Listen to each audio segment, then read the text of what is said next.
Hello प्यारे बच्चों, आज हम कक्षा 5 क्लास 5 MP बोर्ड विषय भाषा भारती हिंदी के अंतर्गत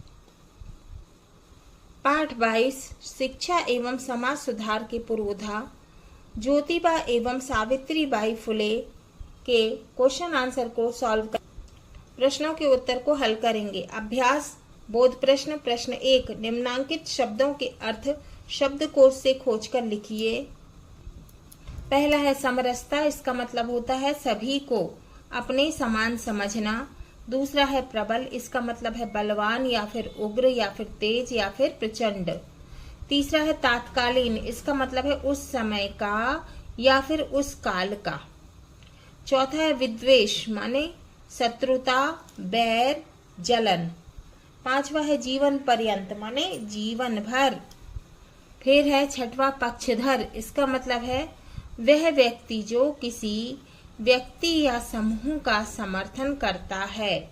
फिर सातवां है माध्यम, इसका मतलब है बीच वाला।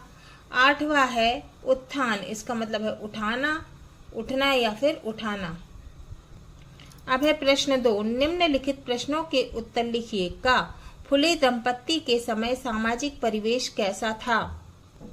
तो इसका उत्तर है फुले दंपत्ति के समय सामाजिक परिवेश अशिक्षा, अंधविश्वास, कुरीतियों, स्त्री पुरुष में असमानता, जातीय विद्वेष से युक्त था। माने फुले दंपत्ति के समय जो है सामाजिक परिवेश कैसा था?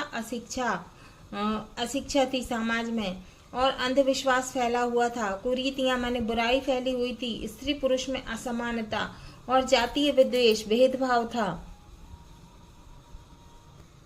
फिर है खा, ज्योतिबा मानव के विकास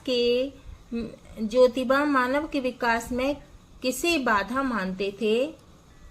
तो इसका उत्तर है ज्योतिबा मानव के विकास में अंधविश्वासों एवं कुरीतियों को बाधा मानते थे। फिर है गा, फुले दंपत्ति ने स्त्री शिक्षा के विकास के लिए क्या प्रयास किए? तो इसका उत्तर है ज्योतिबा फुले स्त्री शिक्षा के प्रबल पक्षधर थे, इसीलिए उन्होंने अपनी पत्नी सावित्री बाई को पढ़ना लिखना सिखाया। शिक्षा के प्रति उनकी रुचि बढ़ने लगी।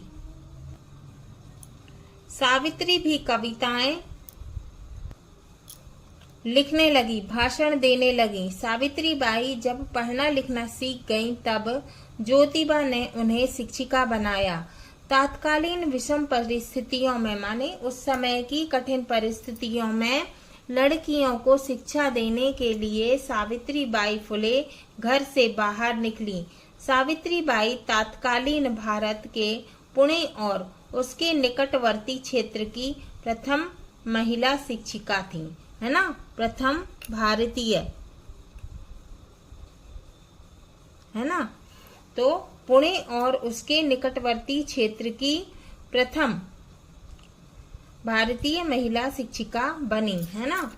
फिर सावित्री बाई के शिक्षिका बन जाने पर वहां की बालिकाओं में भी पढ़ाई लिखाई के प्रति रुचि जागृत हुई।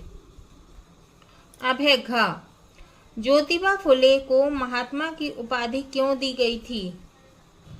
तो इसका उत्तर है ज्योतिबा के सामाजिक उत्थान संबंधी कार्यों को देखकर ही जन समुदाय ने, माने लोगों के समुदाय ने उन्हें महात्मा की उपाधि से विभूषित किया। अब है इंगा, फुले दंपत्ति द्वारा किए सामाजिक कार्यों को अपने शब्दों में लिखिए। तो इसका उत्तर है फुले दंपत्ति ने स्त्री शिक्षा के प्रति लोगों को जागरूक किया तथा समाज में फैले जातीय विद्वेष, है ना, जातीय विषमता, भेदभाव और छुआछूत को समाप्त करने का प्रयास किया। उन्होंने विधवा विवाह का समर्थन किया और बेसहारा महिलाओं को सहारा दिया तथा शिक्षा दी।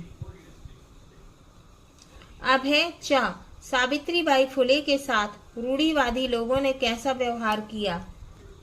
उत्तर है सावित्री बाई फुले के साथ रूढ़िवादियों ने अच्छा व्यवहार नहीं किया। लड़कियों को शिक्षा देने जब वह घर से बाहर निकलती थी तो रास्ते में लोग उन्हें देखकर उनकी हंसी उड़ाते थे, है ना, उन्हें देखकर हंसी उड़ाते थे। कभी कभी भला बुरा कहते थे, यहाँ तक कि कभी कभी तो कुछ शरारती तत्व गोबर, कीचड़, पत्थर आदि भी सावित्री बाई फुले के ऊपर फेंकते थे। अब है प्रश्न नंबर 3, रिक्त स्थानों की पूर्ति कीजिए। का ज्योतिबा फुले स्त्री शिक्षा के प्रबल पक्षधर थे, रिक्त स्थान में आएगा पक्षधर। खा जन समुदाय ने ज्योतिबा को महात्मा की उपाधि से विभूषित किया, रिक्त स्थान में आएगा उपाधि। गा सावित्रीबाई पुणे नगर की प्रथम भारतीय महिला शिक्षिका थीं, तो रिक्त स्थान में आएगा शिक्षिका। घा फुले दंपत्ति एक अच्छे साहित्यकार भी थे, रिक्त स्थान में आएगा साहित्यकार। अब है भाषा अध्ययन।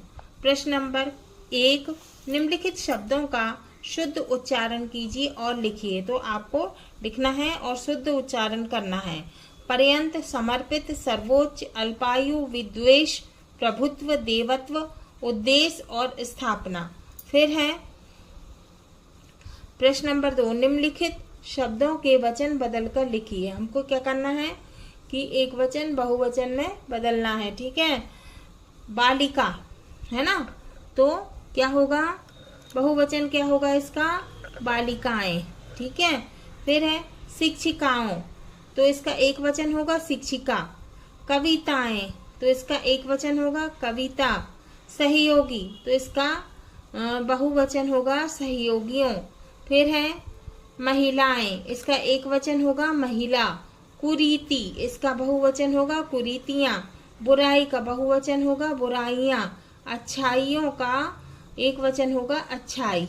अब है प्रश्न नंबर 3, सामाजिक शब्द समाज और एक प्रत्यय शब्दांश से मिलकर बना है, ठीक है। समाज में क्या जोड़ दिया, एक, है ना, एक प्रत्यय, तो क्या हो गया सामाजिक। इसी तरह दिए गए शब्दों में एक प्रत्यय जोड़कर नया शब्द लिखिए। क्या क्या दिया है, वर्ष, धर्म, सर्वजन, स्वभाव, प्रारंभ और समुदाय। अब इसका उत्तर है, वर्ष में एक जोड़ दिया वार्षिक, धर्म में एक जोड़ दिया धार्मिक, सर्वजन में एक जोड़ दिया सार्वजनिक, फिर प्रारंभ में एक जोड़ दिया प्रारंभिक, समुदाय में एक जोड़ दिया क्या हो गया सामुदायिक। अब है प्रश्न नंबर 4, दिए गए शब्दों में त्व प्रत्यय लगाकर नया शब्द लिखिए, है ना। तो क्या क्या दिया है, प्रभु, प्रभु दिया है, उसमें हमने क्या जोड़ दिया त्व, तो क्या हो गया प्रभुत्व। देव में प्रभु जोड़ दिया देवत्व। पशु में त्व जोड़ दिया पशुत्व। मनुष्य में त्व जोड़ दिया मनुष्यत्व। फिर कृति में त्व जोड़ दिया कृतित्व। व्यक्ति में त्व जोड़ दिया व्यक्तित्व। फिर है स्व, स्व में त्व जोड़ दिया क्या हो गया स्वत्व, सत्व, है ना, क्या हो गया सत्व।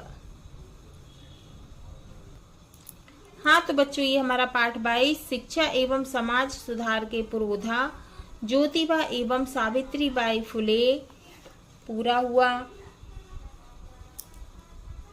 है ना। तो इसके क्वेश्चन आंसर पूरे हुए।